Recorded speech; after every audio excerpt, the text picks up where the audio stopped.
The Holy Bible. Reading Plan, 60th Day, Tagalog Version, Deuteronomy chapters 23 to 26 and Luke chapter 11. Deuteronomy chapter 23. Ang mga taong itiniwalag sa kapulungan ng Israel. Ika-23 kabanata. Walang taong kinapon o pinutulan ng ari ang makakasama sa pagtitipon ng mga mamamayan ng Panginoon. Ang anak sa labas ay hindi makakasama sa pagtitipon ng mga mamamayan ng Panginoon, pati na ang kanyang angkan, hanggang sa ika-10 salin lahi. Walang Amoreo o Moabita o sino man sa kanilang lahi, hanggang sa ika-10 salin lahi, ang makakasama sa pagtitipon ng mga mamamayan ng Panginoon.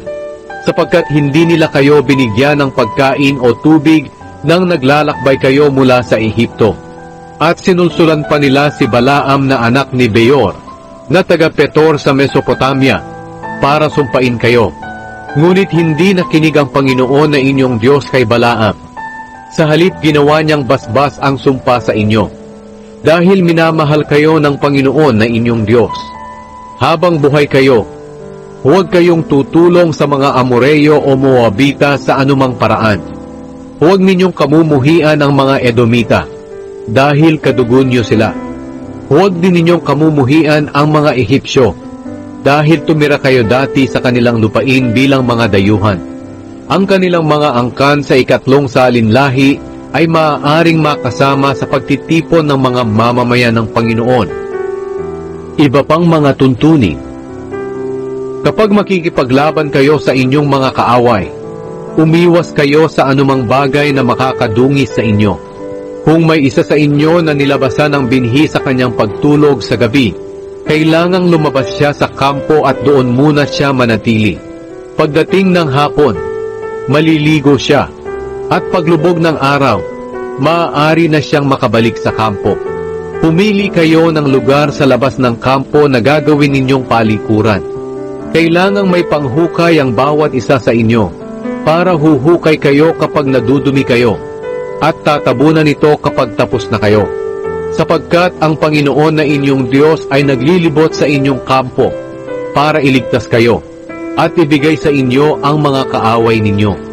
Kaya kailangang malinis ang inyong kampo para wala siyang makitang hindi maganda sa inyo at para hindi niya kayo pabayaan. Kung tumakas ang isang alipin sa kanyang amo at tumakbo sa inyo, huwag ninyo siyang piliting bumalik sa kanyang amo.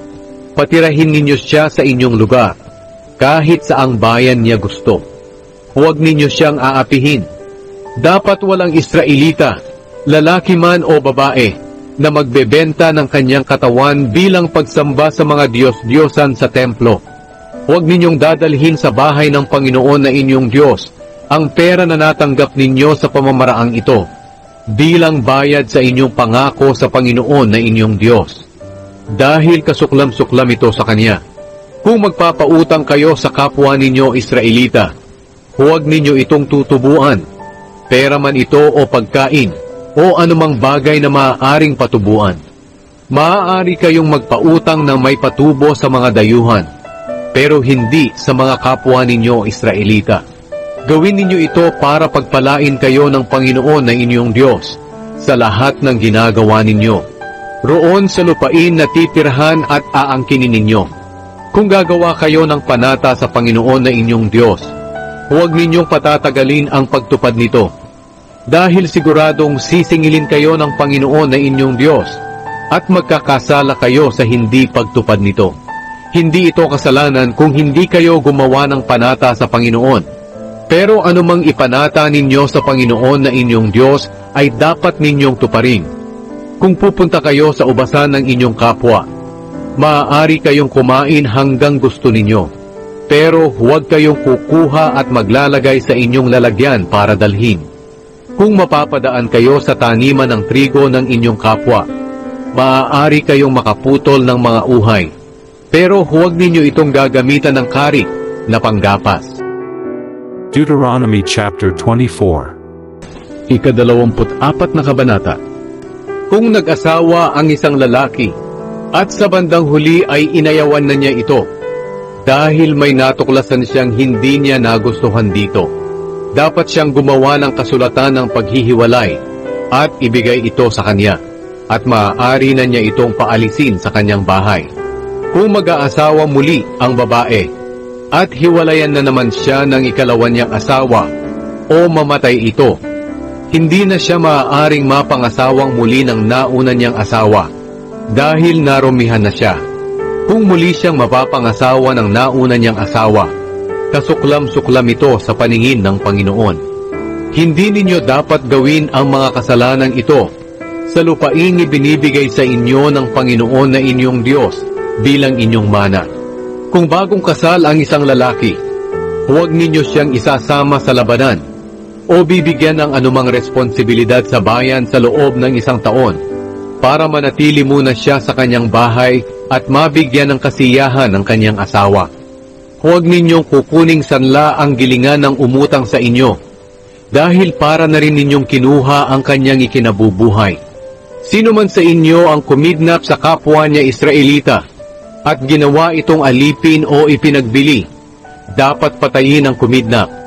Sa pamamagitan nito mawawala ang masasamang gawa sa inyong bansa. Tungkol sa malubhang sakit sa balat, sundin ninyong mabuti ang mga tuntunin na ipinapagawa sa inyo ng mga pari ng mga Levita.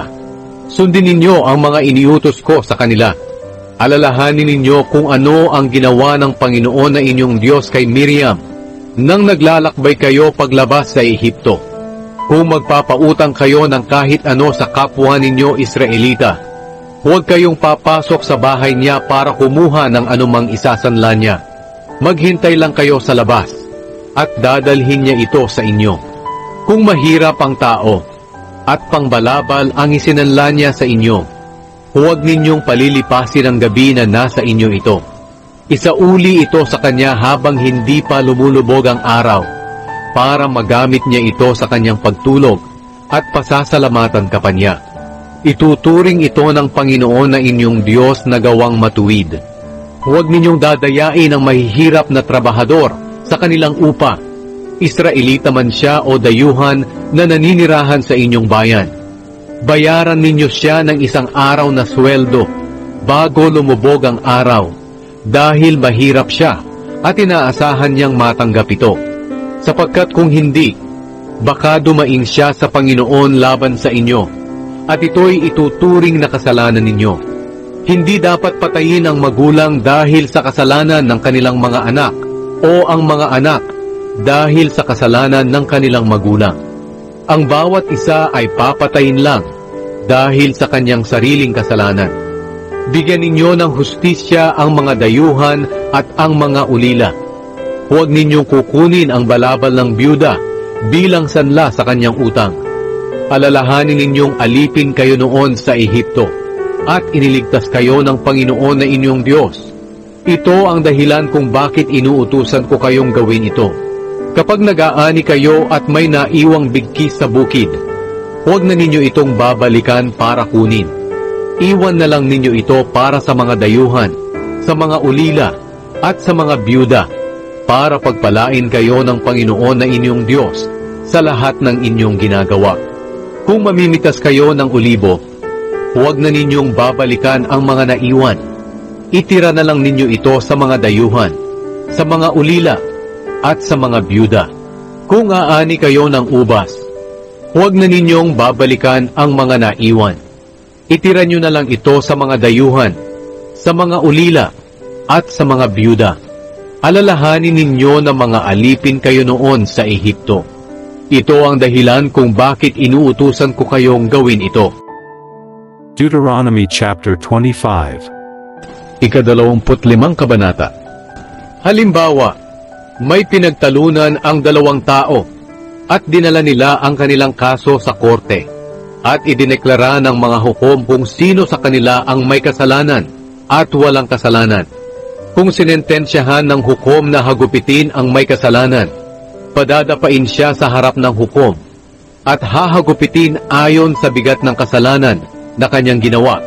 Ngunit hindi ito hihigit pa sa 40 hagupit, dahil magiging kahiya-hiya na ito kung hihigit pa roon. Huwag ninyong bubusalan ng baka habang gumigiik pa ito. Kung may dalawang magkapatid na lalaking naninirahan sa iisang bayan, at namatay ang isa sa kanila nang hindi nagkaanak, hindi makapag-aasawa ang babae ng iba, maliban lang sa pamilya ng kanyang asawa. Ang kapatid ng kanyang asawa ang dapat na maging asawa niya. Tungkulin niya ito sa kanyang hipag. Ang panganay nilang anak ay ituturing na anak ng namatay na kapatid, para hindi mawala ang kanyang pangalan sa Israel. Pero kung ayaw mapangasawa ng kapatid ng namatay ang byuda, pupunta ang byuda sa mga tagapamahala roon sa pintuan ng bayan at sasabihin, "Hindi pumayag ang aking bayaw na bigyan ng lahi ang kanyang kapatid sa Israel. Ayaw niyang tuparin ang kanyang tungkulin sa akin bilang hipag." At ipapatawag siya ng mga tagapamahala ng bayan at makikipag-usap sila sa kanya. Kung talagang ayaw pa rin niyang pakasalan ng byuda, lalapitan siya ng byuda sa harap ng mga tagapamahala at kukunin niya ang sandalyas ng kanyang hipag at duduraan niya sa mukha at sasabihin, "Ganyan ang gagawin sa lalaking hindi pumapayag na bigyan ng lahi ang kanyang kapatid na namatay." Ang pamilya ng taong ito ay tatawagin sa Israel na pamilya ng taong kinuhanan ng sandalyas. Kung may dalawang lalaking nag-aaway at lumapit ang asawa ng isa para tumulong sa kanyang asawa sa pamamagitan ng pagdakot sa ari ng kalaban, kailangang putulin ang kamay ng babae ng walang awa. Huwag kayong mandaraya sa inyong pagtimbang at pagtakad. Gumamit kayo ng tamang timbangan at takalan para mabuhay kayo ng matagal sa lupaing ibinibigay sa inyo ng Panginoon na inyong Diyos. Sapagkat kasuklam-suklam sa Panginoon na inyong Diyos ang taong mandaraya. Alalahanin ninyo ang ginawa ng mga Amalekita sa inyo nang lumabas kayo sa Ehipto. Sinalakay nila kayo noong pagod na kayo, at pinagpapatay nila ang inyong mga kasama na nasa hulihan. Wala silang takot sa Panginoon, kaya patayin ninyo ang lahat ng mga Amalekita kapag binigyan na kayo ng Panginoon na inyong Diyos ng kapayapaan doon sa lupaing ibinibigay niya sa inyo na inyong aangkinin. Huwag ninyo itong kalilimutan. Deuteronomy chapter 26. Ang unang ani at ang ika-10, ika-26 na kabanata. Kapag naangkin na ninyo ang lupaing ibinibigay ng Panginoon na inyong Diyos bilang inyong mana, at doon na kayo naninirahan, ilagay ninyo ang naunang mga bahagi ng inyong ani sa basket, at dalhin ninyo ito sa lugar na pinili ng Panginoon na inyong Diyos, kung saan pararangalan siya. Pumunta kayo sa paring naglilingkod sa panahong iyon, at sabihin sa kanya, "Sa pamamagitan ng handog na ito, kinikilala ko sa araw na ito, na ang Panginoon na ating Diyos ang nagdala sa akin sa lupaing ito, na kanyang ipinangako sa ating mga ninuno na ibibigay sa atin." Pagkatapos kukunin ng pari ang basket sa inyo, at ilalagay ito sa harap ng altar ng Panginoon na inyong Diyos. At sasabihin ninyo ito sa presensya ng Panginoon na inyong Diyos, "Ang amin pong ninuno na si Jacob ay isang Arameyong walang permanenteng tirahan. Pumunta siya sa Ehipto at nanirahan doon, kasama ang kanyang pamilya. Kaunti lang sila noon, pero dumami sila, at nang bandang huli ay naging makapangyarihang bansa. Ngunit pinagmalupitan po kami ng mga Ehipsyo. Pinahirapan nila kami at pinilit na magtrabaho. Humingi kami ng tulong sa inyo, Panginoon, ang Diyos ng aming mga ninuno, at pinakinggan niyo kami. Nakita niyo ang mga paghihirap, mga pagtitiis, at pagpapakasakit namin. Kaya kinuha niyo kami sa Ehipto, Panginoon na aming Diyos, sa pamamagitan ng dakila niyong kapangyarihan at nakakatakot na mga gawa. Gumawa kayo ng himala at mga kamanghamanghang bagay. Dinala niyo kami sa lugar na ito, at ibinigay sa amin ang maganda at masaganang lupain na ito. Kaya heto po kami ngayon, O Panginoon. Dinadala namin ang unang bahagi ng ani ng lupaing ibinigay ninyo sa amin. Pagkatapos ninyo itong sabihin, ilagay ninyo ang basket sa presensya ng Panginoon na inyong Diyos, at sumamba kayo sa Kanya.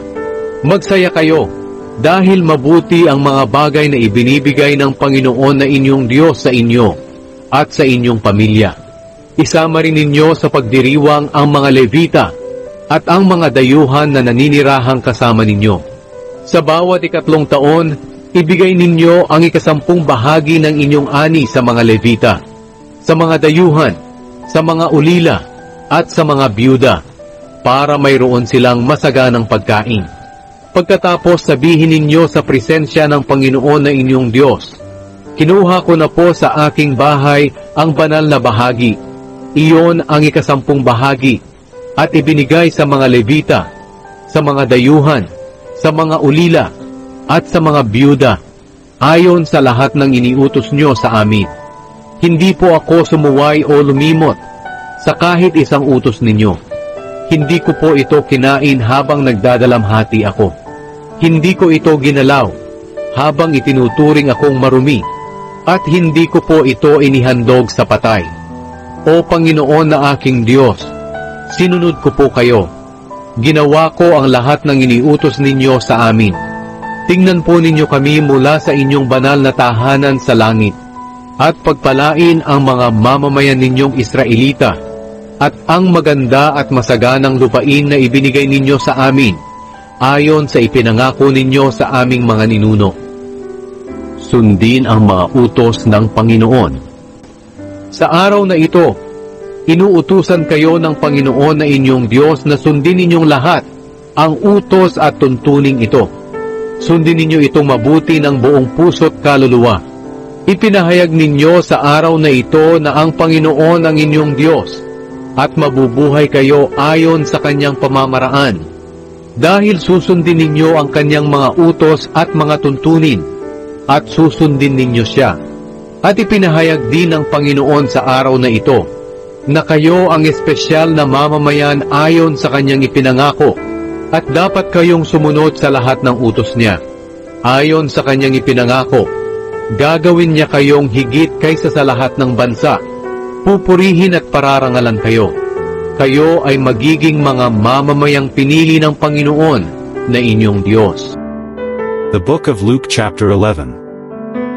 11 kabanata. Ang turo tungkol sa panalangin. Minsan ay nananalangin si Jesus sa isang lugar.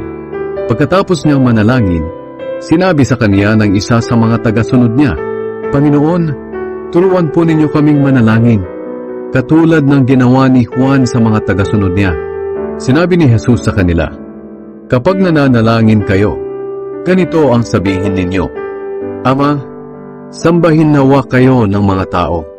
Naway magsimula na ang inyong paghahari. Bigyan niyo po kami ng makakain sa araw-araw, at patawarin niyo kami sa aming mga kasalanan, dahil pinapatawad din namin ang mga nagkakasala sa amin. At huwag niyo kaming hayaang matukso."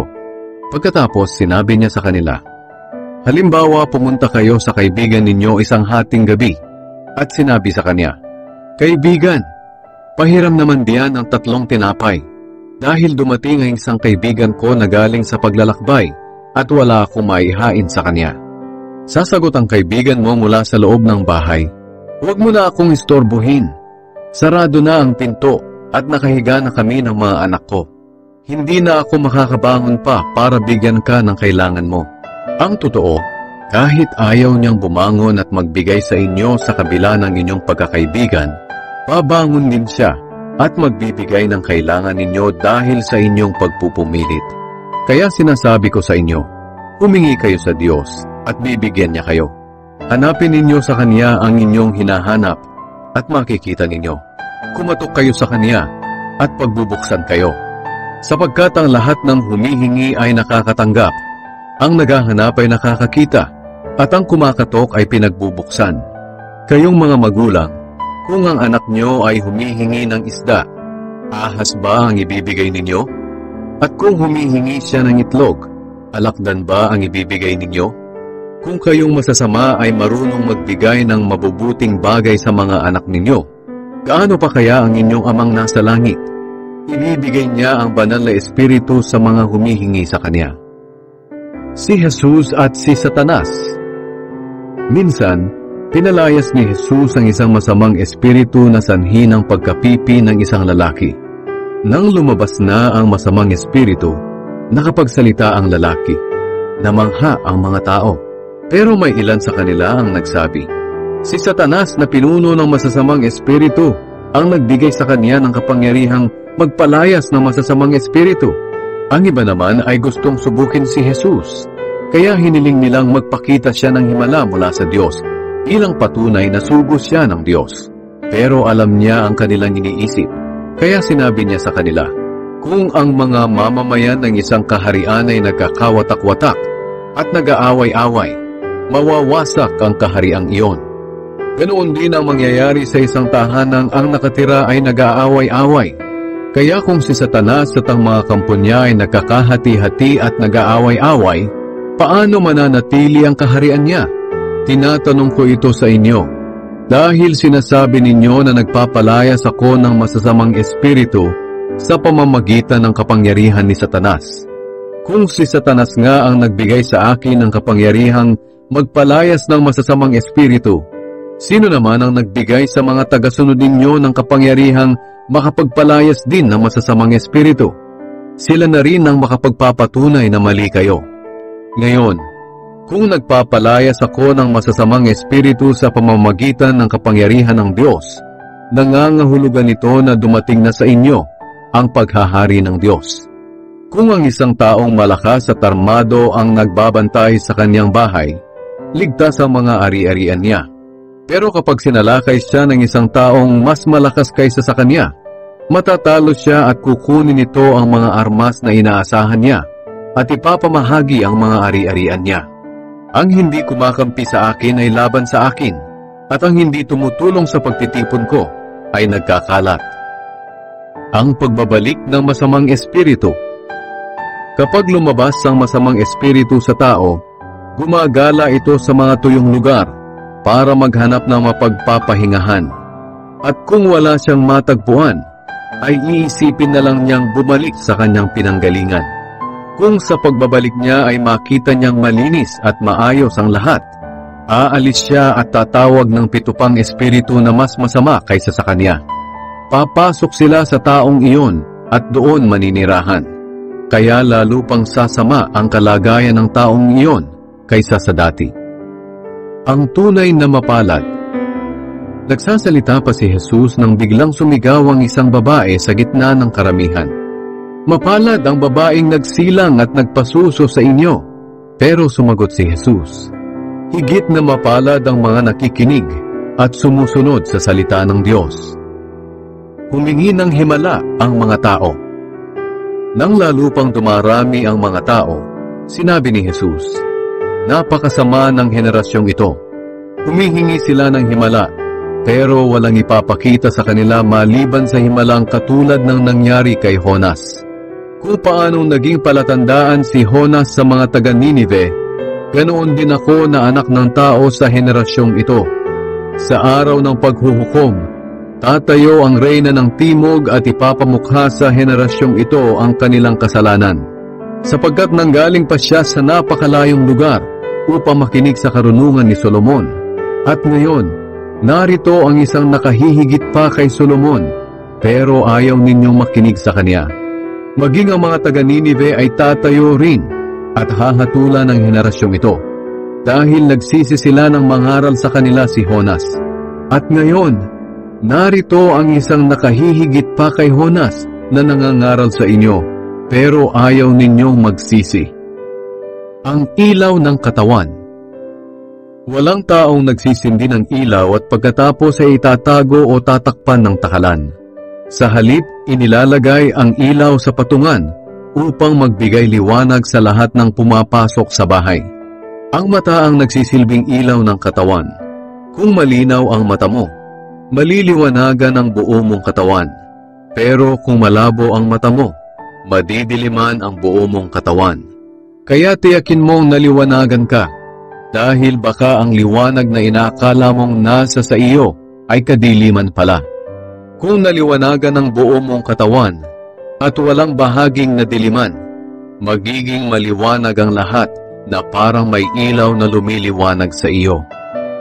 Tinuligsan ni Jesus ang mga Pariseo at mga tagapagturo ng kautusan. Pagkatapos magsalita ni Jesus, inanyayahan siya ng isang Pariseo na kumain sa kanila. Kaya pumunta si Jesus at kumain. Nagtaka ang Pariseo nang makita niyang hindi muna naghugas ng kamay si Jesus bago kumain, ayon sa seremonya ng mga Hudyo. Kaya sinabi sa kanya ni Jesus, "Kayong mga Pariseo, nililinis ninyo ang labas ng tasa at pinggan, pero ang loob ninyo'y punong-puno ng kasakiman at kasamaan. Mga mangmang, hindi ba't ang Diyos na gumawa ng labas ang siya ring gumawa ng loob? Para maging malinis kayo, kaawaan ninyo ang mga mahihirap at tulungan nyo sila sa kanilang pangangailangan. Nakakaawa kayong mga Pariseo. Ibinibigay nga ninyo ang ikapu ng mga pampalasa at mga gulay ninyo, pero kinakaligtaan naman ninyo ang makatarungan na pakikitungo sa kapwa at ang pag-ibig sa Diyos. Magbigay kayo ng mga ikapu ninyo, pero huwag naman ninyong kaligtaang gawin ang mas mahalagang bagay. Nakakaawa kayong mga Pariseo. Mahilig kayong umupo sa mga upuang pandangal sa mga sambahan, at gustong-gusto ninyong batiin kayo at igalang sa matataong lugar. Nakakaawa kayo, sapagkat para kayong mga libingang walang palatandaan, at nilalakaran lamang ng mga tao nang hindi nila nalalaman. Sinagot si Jesus ng isa sa mga tagapagturo ng kautusan, "Guro, pati kami ay iniinsulto mo sa sinabi mong iyan." Sumagot si Jesus, "Nakakaawa rin kayong mga tagapagturo ng kautusan, sapagkat pinapahirapan ninyo ang mga tao sa inyong mahihirap na kautusan, pero kayo mismo ay hindi sumusunod sa mga ito. Nakakaawa kayo. Pinapaayos ninyo ang mga libingan ng mga propetang pinatay ng inyong mga ninuno. Kaya kayo na rin ang nagpapatunay na sang-ayon kayo sa ginawa nila. Sapagkat pinatay nila ang mga propeta, at kayo naman ang nagpapaayos ng mga libingan nila. Kaya ito ang sinabi ng Diyos ayon sa karunungan niya, magpapadala ako sa kanila ng mga propeta at mga apostol. Papatayin nila ang ilan sa mga ito at uusigin ang iba. Kaya mananagot ang henerasyong ito sa pagkamatay ng mga propeta ng Diyos mula ng likhain ng mundo. Mula kay Abel hanggang kay Zacarias, na pinatay sa pagitan ng altar at ng templo. Oo, tinitiyak ko sa inyo na parurusahan ng henerasyong ito dahil sa ginawa nila. Nakakaawa kayong mga tagapagturo ng kautusan, sapagkat kinuha nyo sa mga tao ang susi sa pag-unawa ng katotohanan. Ayaw na nga ninyong sumunod sa katotohanan. Hinahadlangan pa ninyo ang mga gustong sumunod. Umalis si Jesus sa bahay na iyon, at mula noon, matindi na ang pambabati ko sa kanya ng mga Pariseo at tagapagturo ng kautusan. Pinagtatanong siya tungkol sa maraming bagay, upang siya ay mahuli nila sa kaniyang pananalita. The Holy Bible. Remember, the Word of God is alive. He is Jesus Christ. Read John 1 verse 1. Please like, subscribe, and comment. Thank you for listening, reading, and watching. God bless us all.